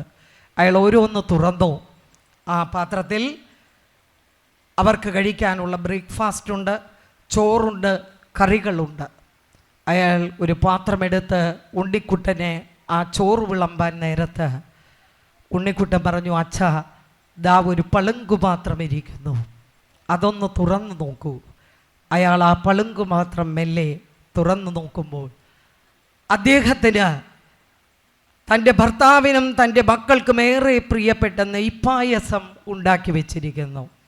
പ്രിയമുള്ളവരെ, സ്വന്തം നെഞ്ചിൻ കൂട്ടിൽ നിന്ന് പ്രാണൻ്റെ അവസാനത്തെ പിടപ്പ് പറന്നു പോകുന്നത് വരെ അവളുടെ കുടുംബത്തിന് വേണ്ടി, അവളുടെ ഭർത്താവിന് വേണ്ടി, മക്കൾക്ക് വേണ്ടി പണിയെടുക്കുകയായിരുന്നു. അവളുടെ ആരോഗ്യം, അവളുടെ അസുഖം, അതൊന്നും അവൾ ആരോടും പറഞ്ഞില്ല. അന്നാദ്യമായി ഒരു സ്പൂൺ കൊണ്ട് ഈ നെയ്പായസം കോരി എടുത്ത് ഉണ്ണിക്കുട്ടനെ ഇട്ട് കൊടുക്കുമ്പോൾ അവൾ എന്നും ഇരിക്കുന്ന മരപ്പലയിലേക്ക് അയാൾ തളർന്നിരുന്നു പോയി. അതോടൊപ്പം തന്നെ ആ നെയ്പായസത്തിലേക്ക് 2 തുള്ളി കണ്ണുനീർ അടർന്നു വീണു. അയാൾ ആലോചിച്ചു, വെളുത്ത് കൊലുന്നനെയുള്ള കണ്ണുകളിൽ കവിതയുറങ്ങുന്ന ചുരുണ്ട മുടിയുള്ള ഒരു പെൺകിടാവിനെ ഞാൻ കൈപിടിച്ച് കൊണ്ടുവന്നു. ഇന്ന് അവൾ തന്നോടൊപ്പമില്ല. ഇതൊരു പെണ്ണിൻ്റെ, സാധാരണക്കാരിയായ ഒരു സ്ത്രീയുടെ കഥയാണ് മാധവിക്കുട്ടി നെയ്പായസം എന്ന ഈ കഥയിലൂടെ പറഞ്ഞു പോകുന്നത്. അതേതാണ്ട് ഈ കേരളത്തിലെ സാധാരണ സ്ത്രീകളുടെ ഒരു ജീവിതത്തിൻ്റെ നേർചിത്രം കൂടിയാണ്. ഞാൻ പറയുന്നത് കാലം വല്ലാത്തതാണ്. നമ്മുടെ മക്കളെ നേരിൻ്റെ പാതയിലേക്ക് നടത്താൻ, അവരുടെ മനസ്സിൽ മാതാപിതാക്കളോടുള്ള നിറഞ്ഞ് തുളുമ്പുന്ന സ്നേഹമുണ്ടാകാൻ, കുടുംബങ്ങളിൽ സന്തോഷം അലതല്ലണം. കെട്ടിപ്പിടിച്ചും പൊട്ടിച്ചിരിച്ചും പാട്ടുപാടിയും രാഷ്ട്രീയം ചർച്ച ചെയ്തും അങ്ങോട്ടും ഇങ്ങോട്ടും സഹകരിച്ച് ഭക്ഷണം വിളമ്പിയും, അമ്മയ്ക്ക് നമ്മളറിയാം, ഇന്ന് വലിയ സിനിമാ നടന്മാരുടെ ബർത്ത്ഡേക്ക് എത്രയോ വേദികളിൽ എത്രയോ ആലയങ്ങളിൽ പോയി, അനാഥാലയങ്ങളിലൊക്കെ പോയി, അവിടെയൊക്കെ മധുരം വിളമ്പുന്ന മക്കളുണ്ട്. നമുക്ക് പെറ്റ തള്ളയുടെ ബർത്ത്ഡേ എത്ര മക്കൾക്കറിയാം? ദാ ഇങ്ങനെ പുട്ട് ചുടുമ്പോൾ, ദോശ ചുടുമ്പോൾ പുറകിലൂടെ വന്ന് നമ്മളെ കെട്ടിപ്പിടിച്ച് ഈ കുഴിഞ്ഞ കവിളിൽ, നരച്ച തലമുടിയിൽ തലോടിക്കൊണ്ട് എൻ്റെ അമ്മയ്ക്കൊരായിരം പിറന്നാൾ ആശംസകൾ എന്ന് പറയുന്ന മക്കളെ ഇന്ന് നഷ്ടപ്പെടുന്നു.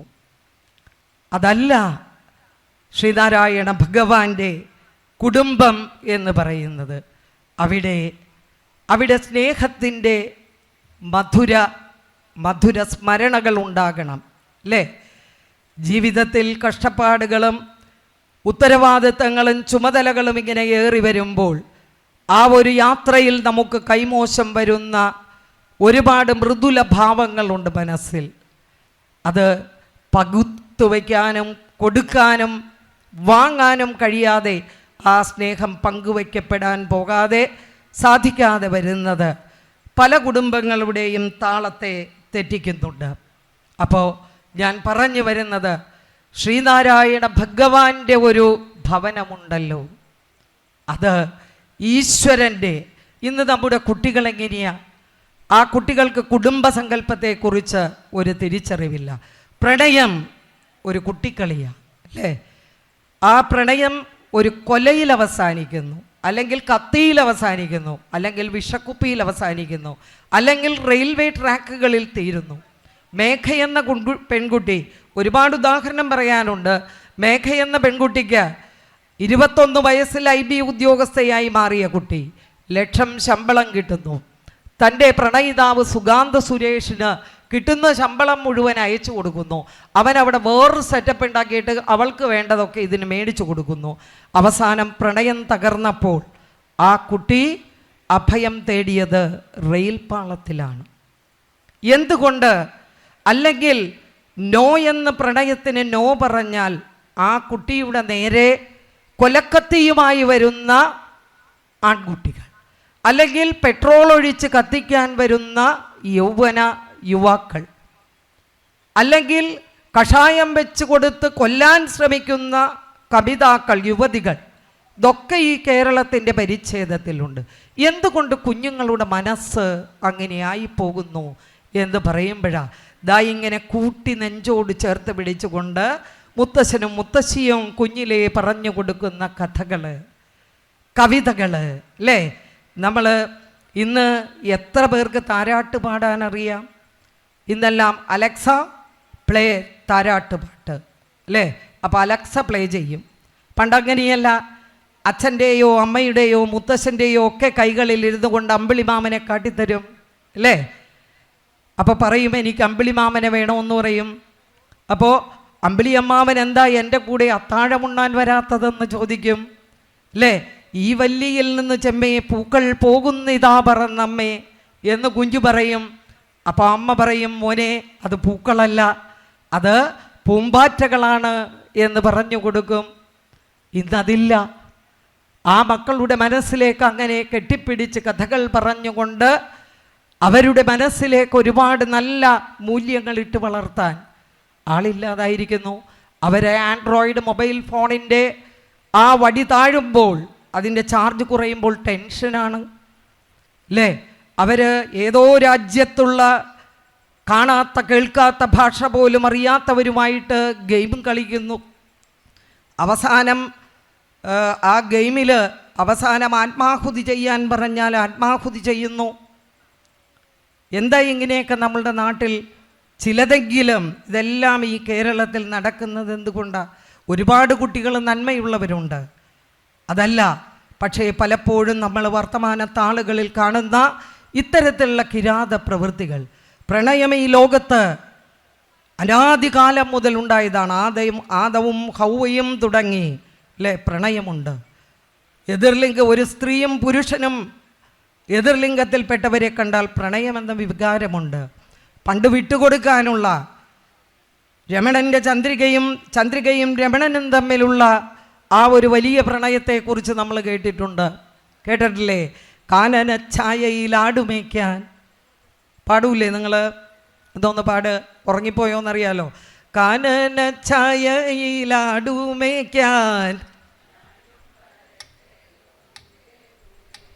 പാടില്ല പാടില്ല നമ്മെ നമ്മൾ ഒന്നാം വനത്തിലെ കാഴ്ച കാണാൻ നിന്നെയൊരിക്കൽ ഞാൻ കൊണ്ടുപോകാം. ഉറക്കപ്പാട് അല്ലേ. കാമുകി ചോദിച്ചു ചന്ദ്രിക ഞാനൊന്ന് പോരട്ടെ എന്ന്. പാടില്ല, നിന്നെ ഒരിക്കൽ കൊണ്ടുപോകാം. ഇന്നങ്ങനെയല്ല, കയറാൻ പറഞ്ഞാൽ പെറ്റതള്ള കണ്ടാൽ മനസ്സിലാവില്ല. മൂക്കും കണ്ണും മുഖവും ഒക്കെ മൂടിയിട്ട് ഒരു ഷാള് വെച്ച് മൂടിയിട്ട് പൾസർ ബൈക്കിൻ്റെ പിന്നിലിരുന്ന് പോയാൽ പെറ്റതള്ളയ്ക്ക് മനസ്സിലാവില്ല അതെൻ്റെ മോളാണെന്ന്. എന്നിട്ട് കോഫി ഹൗസിലും റെയിൽവേ സ്റ്റേഷനിലും ബീച്ചിലും എവിടേക്കാണോ പോകുന്നത് അവിടെ ഇരുന്ന് മധുരം തുണയുന്നു. കുറച്ച് കഴിഞ്ഞ് ബ്രേക്കപ്പ് ആയാൽ ഇവന് ഭ്രാന്താവും അല്ലെങ്കിൽ ഇവൾക്ക് ഭ്രാന്താവും അല്ലേ. അപ്പോൾ നീ പൊക്കോ ഓക്കെ എന്ന് പറയാൻ കഴിയുന്ന, അല്ലെങ്കിൽ നിന്നെ നാടറിഞ്ഞ് നാലാളറിഞ്ഞ് കൊണ്ടുപോകാൻ കഴിയുന്ന ഒരു സമയത്ത് ഞാൻ നിന്നെ കൊണ്ടുപോകാമെന്ന് പറയുന്ന, ചന്ദ്രിക രമണനെ തേച്ചിട്ട് പോയത് പറയാൻ സമയമില്ലാത്തതുകൊണ്ട് ഞാൻ അതിലേക്ക് കടക്കുന്നില്ല. അങ്ങനെ പറയുന്ന കാമുകനും കാമുകിയും ഇന്നില്ല അല്ലേ. എനിക്ക് കിട്ടാത്തതൊന്നും നിനക്ക് വേണ്ട, നിനക്ക് കിട്ടാത്തതൊന്നും ഞാൻ മറ്റൊരാൾക്ക് വിട്ടുകൊടുക്കില്ല. ഒരു നിഷേധത്തിൻ്റെ അല്ലെങ്കിൽ ഒരു പിടിച്ചു വെക്കലിൻ്റെ പിടിച്ചു വാങ്ങലിൻ്റെ പ്രണയം, അത് പ്രണയമാണോ? പണ്ട് നമ്മൾ മധുവും വിൻസെൻറ്റും ഒക്കെ തമ്മിലുള്ള ഒരു സിനിമ കണ്ടില്ലേ, മംഗളം നേരുന്നു ഞാൻ മനസ്സിന് മംഗളം നേരുന്നു ഞാൻ അല്ലേ. എവിടെയാണെങ്കിലും നിന്റെ ദാമ്പത്യവല്ലരി സന്തോഷപൂർവ്വം മുന്നോട്ട് പോകട്ടെ എന്ന് പറഞ്ഞ കാമുകന്മാരും ഉണ്ടായിരുന്നു. ഇന്ന് നമ്മുടെ കുട്ടികൾ അങ്ങനെയല്ല. അവർക്ക് കുടുംബ ബന്ധങ്ങളിൽ വിവാഹ ബന്ധങ്ങളിലൊന്നും താല്പര്യമില്ല. ഞാൻ ഇനിയും ഒരുപാട് ദീർഘിപ്പിക്കുന്നില്ല. എങ്കിലും പ്രിയമുള്ളവരെ, ഗുരുവിൻ്റെ പഞ്ചശുദ്ധി, പഞ്ചമഹായജ്ഞം, പഞ്ചധർമ്മം. ഇന്ന് ധർമ്മം എന്ന് പറഞ്ഞപ്പോഴാണ് നമ്മളൊരു പശുവിനെ കുറിച്ച് പറയും അല്ലേ. ആ പശുവിന് 4 കാലുകളാണ്: ധർമ്മം, അർത്ഥം, കാമം, മോക്ഷം. പണ്ടുള്ള മനുഷ്യർക്ക് ധർമ്മം ഉണ്ടായിരുന്നു, ധർമ്മചിന്ത ഉണ്ടായിരുന്നു. ഭഗവാനെ എന്നെ നിൻ്റെ പാദങ്ങളിലേക്ക് എന്നെ എടുത്തുകൊള്ളണേ എന്നൊരു പ്രാർത്ഥനയുണ്ടായിരുന്നു. അപ്പം മോക്ഷത്തിന് വേണ്ടി പ്രാർത്ഥിക്കുന്ന ധർമ്മചിന്തകളിൽ ഊന്നിയ ഒരു ജീവിതം ഉണ്ടായിരുന്നു. ഇന്ന് ആ പശുവിൻ്റെ 2 കാലുകൾ പോയി, ധർമ്മവും പോയി, മോക്ഷവും പോയി. ഇന്നെന്താ ഉള്ളത്? 2 കാലുകൾ. കാമം, അർത്ഥം. പണത്തിന് വേണ്ടി എന്തും ചെയ്യും. പണമാണ് വലുത് എന്ന് ചിന്തിച്ചുകൊണ്ട് കള്ളക്കടത്തും കള്ളനോട്ടടിയും കഞ്ചാവും MDMA ഒക്കെ കൊണ്ടുവരാൻ ഇന്ന് മടിയില്ലാതെ ആൺ പെൺ വ്യത്യാസമില്ലാതെ അധമ പാതകളിലൂടെ സഞ്ചരിക്കുന്നവർ അല്ലേ? അതുപോലെ കാമം, ഗുരു പറഞ്ഞ ആ ഒരു ബന്ധമുണ്ടല്ലോ, ദാമ്പത്യമുണ്ടല്ലോ, എന്നാത്മനാഥനെ അല്ലേ, സ്വന്തം ഭാര്യയെ അല്ലാതെ മറ്റൊരു പെണ്ണിനെ തെറ്റായ ചിന്തയോടുകൂടി നോക്കുന്നത് പോലും വ്യഭിചാരത്തിന് സമം. ഗുരുവിൻ്റെ പഞ്ചധർമ്മത്തിലുള്ളതാ അവ്യഭിചാരം. വ്യഭിചരിക്കാതിരിക്കുക എന്ന് പറയുമ്പോൾ ഗുരു പറയുന്നത് സ്വന്തം ഭാര്യയെ അല്ലാതെ മറ്റൊരു പെണ്ണിനെ തെറ്റായ കണ്ണോടുകൂടി നോക്കുന്നത് പോലും വ്യഭിചാരത്തിന് സമം.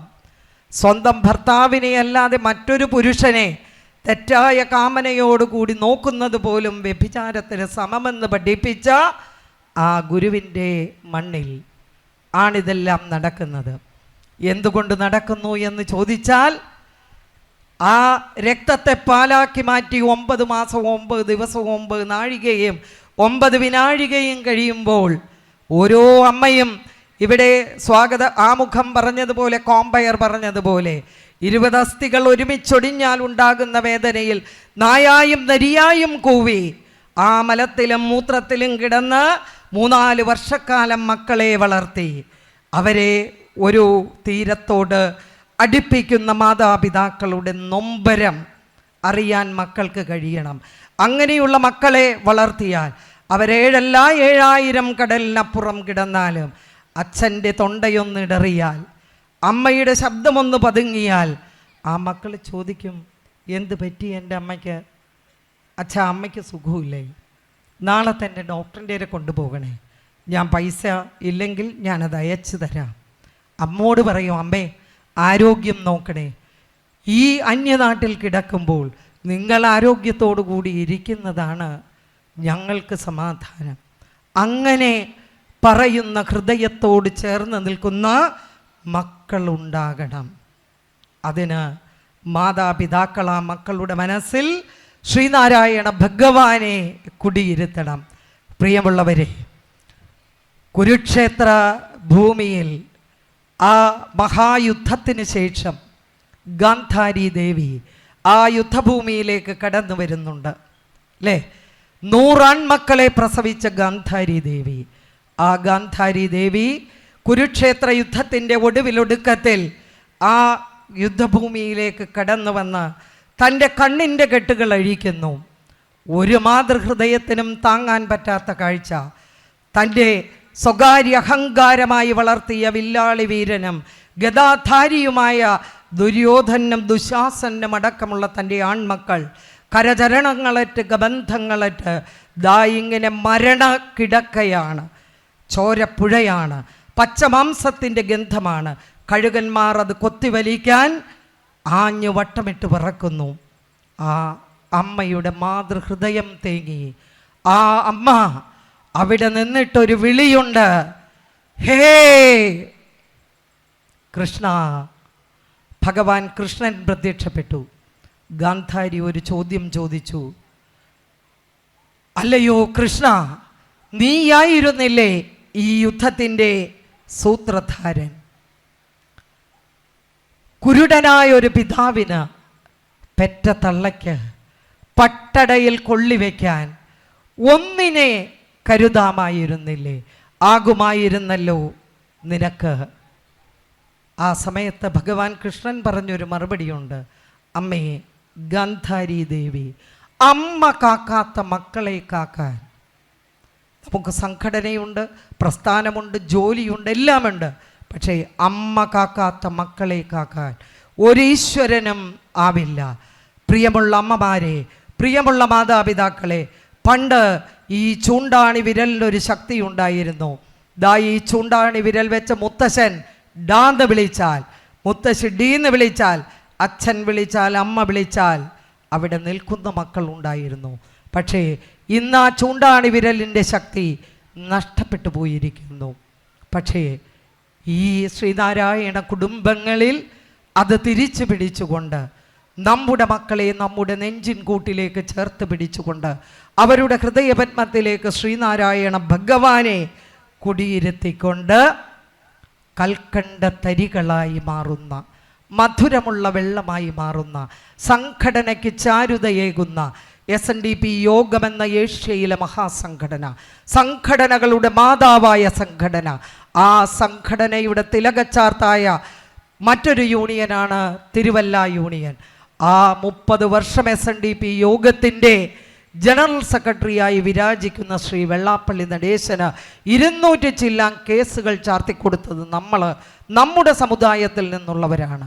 പക്ഷേ ഇന്ന് ഒരു കാലത്ത് പത്രിക മുറിക്കുന്ന സംഘടനയിൽ നിന്ന് ഇന്ന് ഇതുപോലെ മണിമലയാറിൻ്റെ മുന്നിൽ 10,000-ങ്ങളെ അണിനിരത്തുന്ന, അങ്ങനെ കേരളത്തിൽ മുഴുവനും, കേരളത്തിനകത്തും പുറത്തും ഇതുപോലുള്ള ശ്രീനാരായണ ദർശനോത്സവം നടത്താൻ ഒരു വിളിയിൽ 10,000-ങ്ങൾ ഓടിയെത്തുന്ന ശ്രീനാരായണ ഭക്തരെ സൃഷ്ടിക്കാൻ സാധിച്ചത് അത് SNDP യോഗം ജനറൽ സെക്രട്ടറി 30 കൊല്ലം കണ്ണിലെ കൃഷ്ണമണി പോലെ കാത്തുകൊണ്ട് ഈ സംഘടനയ്ക്ക് വേണ്ടി അഹോരാത്രം അങ്ങനെ ജൈത്രയാത്ര നടത്തിക്കൊണ്ട് മുന്നേറുന്നത് കൊണ്ടാണ് ഇന്ന് എല്ലാ നാട്ടിടവഴികളിലും ഓരോ ശനിയും ഞായറും പീതപതാകകൾ വെച്ചുകൊണ്ട്, ഭഗവാന്റെ ചിത്രങ്ങൾ വെച്ചുകൊണ്ട്, വിളക്ക് തെളിയിച്ചുകൊണ്ട് പുരുഷന്മാരും സ്ത്രീകളും ഉൾപ്പെടെ MFIയുടെയും കുടുംബ യൂണിറ്റുകളുടെയും ശാഖയുടെയും വനിതാ സംഘത്തിൻ്റെയും മറ്റ് പോഷക സംഘടനകളുടെയും മീറ്റിങ്ങുകൾ ചേരുന്നുവെങ്കിൽ എനിക്ക് ഉറച്ചു പറയാൻ സാധിക്കും, അത് SNDP യോഗത്തിൻ്റെ ജനറൽ സെക്രട്ടറി കടലാസിൽ വാണരുളുകയല്ല, സിംഹാസനത്തിൽ വാണരുളുകയല്ല, ജനമധ്യത്തിലേക്ക് ഇറങ്ങി നാടുനീളെ സഞ്ചരിച്ച് ഈ സംഘടനയെ ഇതുപോലെ ഇൻബിൽട്ടാക്കിയതാണ്. അതുകൊണ്ടാണ് ഈ കൺവെൻഷനുകൾ ഇവിടെ തിരുവല്ലയുടെ മണ്ണിലും നടന്നു പോകുന്നത്. പ്രിയമുള്ളവരെ, ഞാൻ കൂടുതൽ സംസാരിക്കുന്നില്ല.